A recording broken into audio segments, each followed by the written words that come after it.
Hey guys, Sensei Chris here. In this video, I'm going to be sharing with you 5 of my most favorite drills that's helped my karate, and I hope it's going to help your martial arts as well.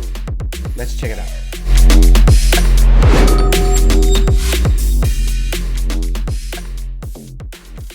So before we jump in, I just got to talk about skill development through drills.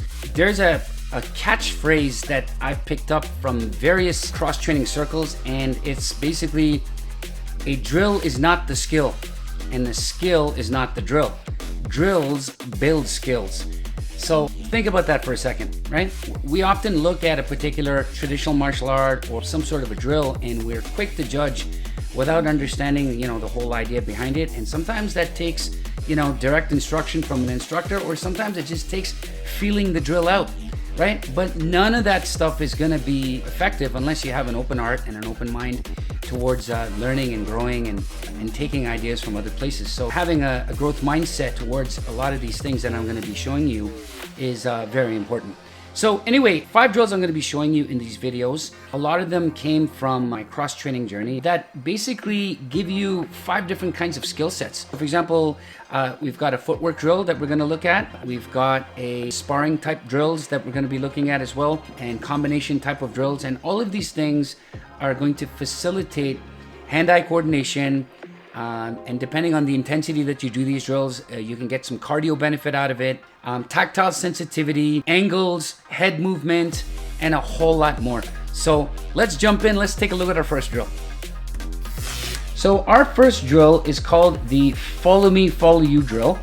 And it was inspired by my work with Arjan Sam Lumpini from Lumpini Fighting Systems.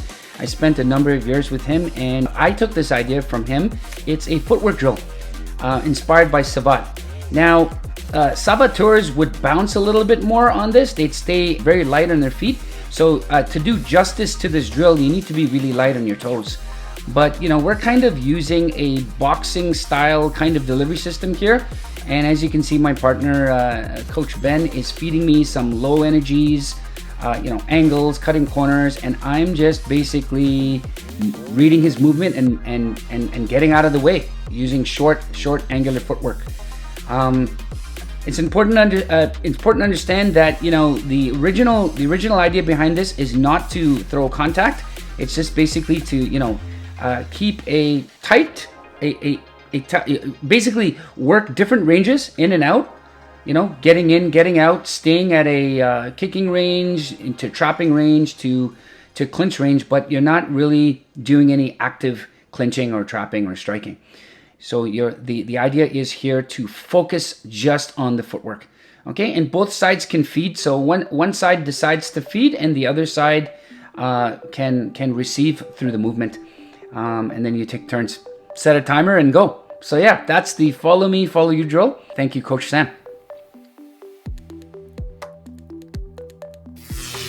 Okay, so now for the next drill, it's a 3-for-3 drill. Nothing special here. You throw 3 hand strikes. It can be 3 hand strikes. It can be a combination of hands and legs. It can be just legs. So, you use 3. It's a nice little warm up to basically, get the blood flowing, get your joints moving, working angles, and you're going light. You're not killing yourself. You can amp it up if you like, but that's how it goes. And it's back and forth, so it's not pure sparring. It's basically step sparring, so to speak, but it's an excellent drill to build great skills, right? And you take turns. You go on both sides. One side actually it's back and forth. So one side attacks, you receive the shots, or open up a target, and the other side defends, and then you just switch, right? Alright, so this next drill is a head movement drill, and there's many layers to this. So again, inspired by my cross-training in boxing. I spent years cross-training in boxing in different camps. I started off learning boxing through a JKD lens, and then I just immersed myself in classes and camps and all these kind of things. Boxing is great because you get a chance to dynamically use your footwork and your head movement. This particular drill is designed just to utilize your head movement, and you can keep a nice tight structure, get out of the way, use your shoulders, angular footwork, and it's amazing. It's a great cardio workout too. And I learned this. Like I said, in the boxing realm. I had some fun last year in Germany with Coach Martin. We did that in the park. We did many rounds. And what's cool is it teaches you about your weaknesses. A lot of the time when we train in a dojo, we pull back.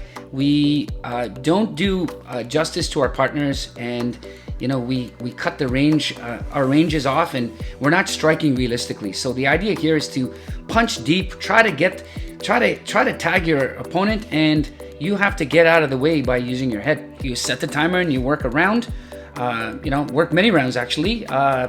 3 minutes, 4 minutes, 5 minutes, and you just keep going. Put a mouth guard on just in case. Switch, get the other person to work it as well.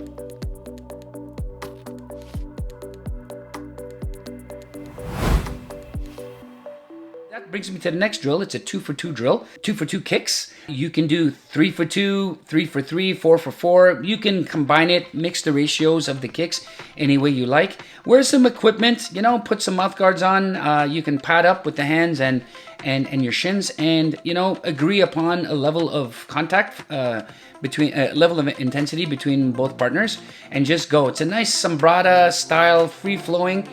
And here the idea behind the drill is to work distance, work targeting, foot checks, okay, angles. And as you can see here, Coach Ben here is a Muay Thai practitioner, and a lot of his reactions you can see is from a Muay Thai perspective. He's not really used to some of the kicks that I throw, and as you can see, he's kind of adapting here. But it's all good. It's a chance to mix in things and try different things out. But 2-for-2, right? And you're checking, you're catching, you're responding, and you can change the rhythm between both of you and counter right off of the kick if you like. And it's great, right? This drill can it's just a base, and you can add to it based on your curriculum. So I love it.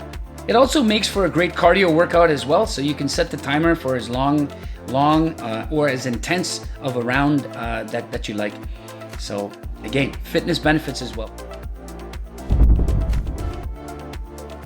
The final drill is combo for combo. So again, in a 3-for-3 type of format, but you can mix it up. And it's basically one person throws a combo, an attack. It could be hands and legs, and you just freestyle, go back and forth, okay?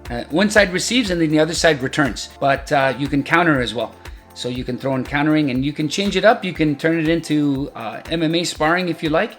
I like to keep it just like this, and I was taught it like this in the beginning because it gives you a chance to work on specific attributes, okay? Like technical delivery, angles, trapping, countering, setting up combos, seeing what combos work. You just, you throw the combo out and see how your opponent reacts. And then it's your responsibility to change the combo afterwards, right? And because you're reading your opponent, you're seeing, how he reacted to the last combo. And so you want to deploy something different to capitalize, to take advantage and get in and get the tactical advantage scoring in there. And you go nice and light, maybe 10 to 20% intensity. And that's, to me, is the sweet sauce for growth. You lower the intensity, but you keep the aliveness and the randomness high. So there's nothing prescribed. It's totally random, and it's free flow. And you see free flow drills in all kinds of traditional arts, guys. Filipino martial arts have a thing called Sambrata, and it's a beautiful thing. It's amazing to see how all of these flow ideas are found in practically every martial art, right? So there you have it, folks. 5 of my most favorite drills.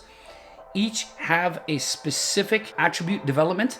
And it's important to say that the drill is not the skill, and the skill is not the drill. Drills build skills, and it's important to see that. We live in a very judgmental world where we take a look at a drill and immediately, without understanding it, we make judgments. And that's, I guess, fair, considering, that we're just seeing things superficially through social media. But without touching hands with a player and feeling it for yourself and putting in the time, really, you're not going to understand the idea behind the drill. And then what's important is you got to play with these drills. So Everything that I showed in this video here, guys, has nothing to do with fighting. Okay, so nothing to do with fighting. Fighting, as we know, I mean, it's a no-brainer, is completely chaotic and random, right? But all of these drills have a fighting attribute to it. It helps your angular mobility. It increases your cardiovascular stamina, you know, if you train it that way. Your hand-eye coordination, and you just get sharper doing all of these things. So you're sharpening your tools for fighting, if that's your goal, or for your health, right? So that's about it, guys. Big takeaway, the drill is not the skill. Anyway, I hope you like it. Please like, subscribe, follow, share, and all that social media stuff. Peace.